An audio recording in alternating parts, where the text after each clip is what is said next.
Good morning and thanks very much for staying with us. Let's get started with the breaking update in a super exclusive by Times Now, where rattled by terror cleanup, Pakistan has now unleashed narco-terror in the valley.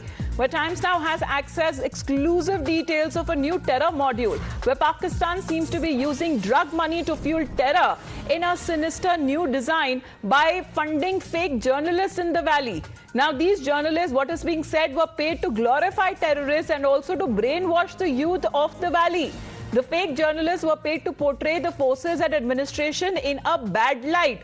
Now, what is being said, the money that seems to be coming from across the border, how it is being misused to continue to fuel fire and spread unrest in the valley. Pradeep Datta joining us with more details. So, Pradeep, are they really journalists, fake journalists? How do they actually go upon recruiting such people who show the army and our forces in a bad light?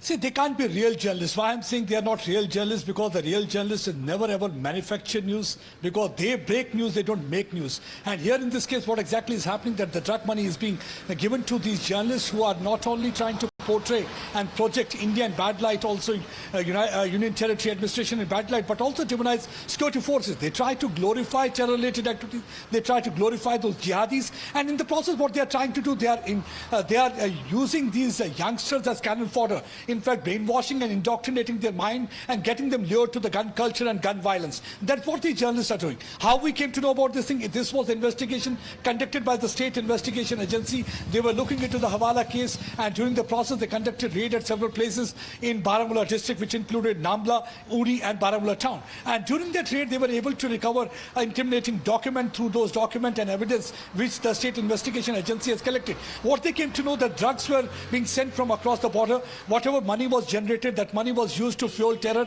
That money was used to give to separate for activities against India, to stoke fire against India, and also to carry out activities against Indian government. And that's what they used to do.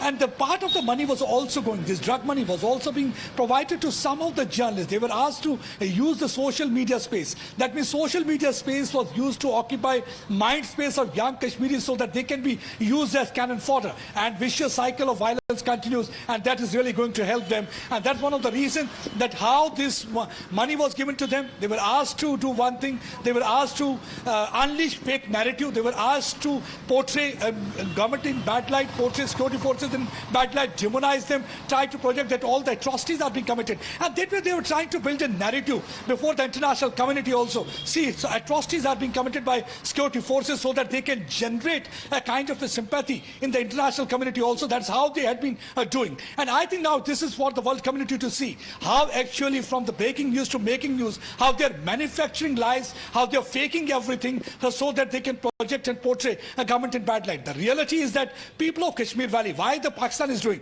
The reason is, if you look at the things, how it has changed over the period of time since 2019 when Article 370 was abrogated. And since then we have seen that winds of change have been blowing. People of Kashmir Valley have rejected terror. They have rejected separatism. That's one of the reasons that most of the time you must have seen that many of these terror commanders getting killed and eliminated. Why? Because the pinpointed information is being provided by locals. Locals are providing the pinpointed information because they are fed up with terror. Pradeep, just stay on with us. Let's get a defense expert point of view here on this. Mr. Arasan Singh is